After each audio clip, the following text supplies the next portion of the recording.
ये बड़ा ट्रैक्टर लेकर देखिए एक बार फिर से ये पंजाब की तरफ से जो युवा किसान हैं वो आगे बढ़े हैं और आगे बैरिकेड्स हैं। अब एक बार फिर से टकराव की स्थिति बन गई है। हरियाणा पुलिस ने जो पहला बैरिकेड लगाया हुआ है वो सीमेंटेड बैरिकेड है, काफ़ी भारी भरकम। उसको खदेड़ने के लिए इसी तरह के भारी भरकम बड़े ट्रैक्टर की आवश्यकता है या फिर किसी जेसीबी मशीन का इस्तेमाल करना पड़ेगा। देखिए अभी वो एक युवा किसानों का जो ग्रुप है वो आगे गया, उसने जो पहला बैरिकेड है वो भारी भरकम बैरिकेड है, उसको लगाने के लिए हमने खुद यहाँ पर मौजूद थे जब वो बैरिकेड लगाए गए थे, तो जेसीबी मशीनों का हरियाणा पुलिस ने इस्तेमाल किया था। तो उनको हटाने के लिए ट्रैक्टरों का इस्तेमाल कर रहे हैं किसान, जेसीबी मशीनों का इस्तेमाल कर रहे हैं। लेकिन उससे ठीक आगे जो लोहे के सरियों की एक नीचे सड़क पर एक तरह से चादर बिछाई गई है, वहाँ से ट्रैक्टर निकालना आसान नहीं है। इसी वजह से जब यहाँ पर किसान आगे बढ़ते हैं तो वहाँ से आंसू गैस के गोले चलते हैं और उसके बाद किसानों को जब उसका इम्पैक्ट लगता है तो देखिए अभी लोग अपनी आंखें मलते हुए पीछे भाग रहे हैं और जैसे ही इम्पैक्ट कम होगा, धुआं कम होगा, तो उसके बाद एक बार फिर से ये किसान आगे की तरफ बढ़ेंगे। तो ये सिलसिला पिछले करीब 1 घंटे से लगातार जारी है। पर कंटीली तारें हैं, कीलें भरी गई हैं, तो ऐसे में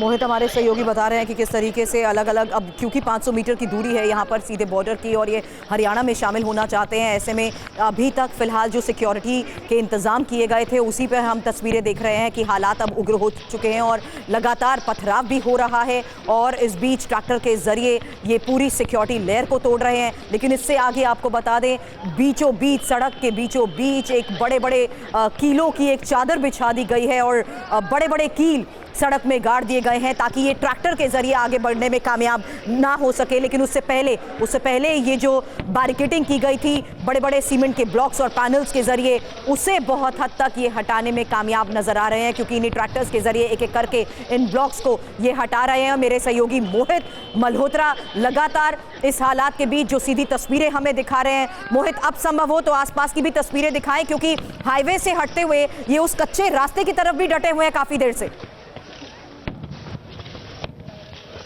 देखिए हाईवे का मैं अब आपको यहाँ से नीचे से दिखाता हूँ, लो एंगल से। देखिए आप देखिए कितने अभी भी किसान यहाँ पर जमा है और ये जो पूरा आप देख रहे हैं ये हाईवे 15 किलोमीटर तक किसान ही किसान हैं, उनकी ट्रैक्टर ट्रॉलियाँ हैं और लगातार किसान डटे हुए हैं।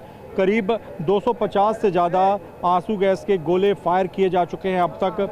ये आंकड़ा ज़्यादा भी हो सकता है, ये मैं आपको एक रफ फिगर दे रहा हूँ कि 250 से ज़्यादा आंसू गैस के गोले अब तक फायर किए जा चुके हैं। लेकिन ये किसान यहाँ से पीछे नहीं हटे, ड्रोन के माध्यम से भी आंसू गैस के गोले छोड़े गए और अभी ये पूरा नेशनल हाईवे है। अगर आप दिल्ली से आएंगे तो आप पहले अम्बाला आएंगे, अम्बाला से जब पंजाब के राजपुरा में एंटर होने लगते हैं तो ये शंभू टोल प्लाजा आता है और इस बॉर्डर को शंभू बॉर्डर कहा जाता है। यहीं पर ये पूरा हंगामा चल रहा है। देखिए अभी भी जो फायर शेल हैं, माफ़ कीजिएगा, जो टीयर शेल हैं वो फायर किए जा रहे हैं लगातार और अभी भी जो ट्रैक्टर लेकर जो किसान हैं, युवा किसान हैं, वो डटे हुए हैं और बैरिकेड्स की 2 लेयर अब तक हटाई जा चुकी है और बाकी लेयर हटाने के लिए भी लगातार जो युवा किसान हैं वो अति आधुनिक जो भारी भरकम ट्रैक्टर होते हैं जो आमतौर पे कृषि उपकरणों का इस्तेमाल करने के लिए इस्तेमाल में लाए जाते हैं वो साथ लेकर आए हुए हैं और उसकी मदद से जो हरियाणा पुलिस ने जो इंतजाम किए थे, बॉर्डर सील किया था, उसको हटाने का वो प्रयास कर रहे हैं।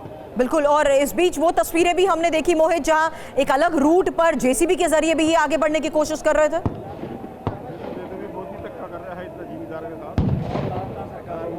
देखिए किसान ये सवाल उठा रहे हैं कि ये इस तरह की कार्रवाई क्यों की जा रही है। बैठकर बातचीत जब की गई और सरकार ये बात बोलकर गई है कि आगे बातचीत संभव है, तो ये कार्रवाई क्यों की जा रही है। अगर किसान वहाँ पर पहुँचे हैं तो उनके एक डेलीगेशन को बुलाकर उससे बातचीत की जा सकती है। ये बात किसान सीधे तौर पर अभी भी कह रहे हैं। उनका कहना है कि ये पुलिस की कार्रवाई गलत है। आप देखिए अभी भी जो आंसू गैस के गोले हैं वो लगातार फायर किए जा रहे हैं अब, लेकिन उनकी इंटेंसिटी ऐसे लगता है कि कम हो गई है, रेंज भी काफ़ी कम हो गई है। अब से पहले यहाँ पर जैसे ही आंसू गैस के गोले आ रहे थे तो जो ये किसान आप देख रहे हैं वो पीछे भाग रहे थे, लेकिन अब ऐसा नहीं दिख रहा। अभी भी देखिए लगातार दूसरी तरफ से जो हरियाणा का बॉर्डर है वहाँ से हरियाणा पुलिस के द्वारा इसी तरह से जो टीयर गैस के शेल हैं वो लगातार फायर किए जा रहे हैं।